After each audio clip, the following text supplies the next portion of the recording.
C2C хүргэгчийн аппликейшнаар хэрхэн захиалга авах вэ?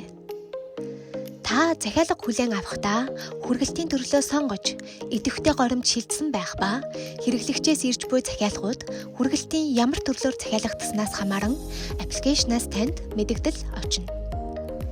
Ирсэн захиалгын дэлгэрэнгүй цэсийг сонгож, хүргэлтийг авах болон хүргэх хаягийн мэдээллийг харах боломжтой ба захиалга авах товчийг дарснаар таны хүргэлт эхэлнэ. Захиалгыг хүлээн авсны дараа тухайн захиалгын мэдээлэл захиалга цэсэнд харагдах ба дэлгэрэнгүй товчийг дарснаар захиалгыг авах хаяг, барааны мэдээлэл, хүргэхэд хэдэн минут үлдсэн талаарх мэдээллүүд гарч ирнэ. Та захиалагчтай холбогдохдоо дуудлага хийх товчийг даран холбогдож, хүргэлт хийх чиглэлээ газрын зурагт ойлгомжтой харах боломжтой. Хүргэлтийг авах хаягт очсон бол захиалагчаас ачих код авч оруулан баталгаажуулна. Бараг хүргэх газар очиод мөн захиалагчаас авсан буулгах кодыг оруулснаар хүргэлт амжилттай дуусна.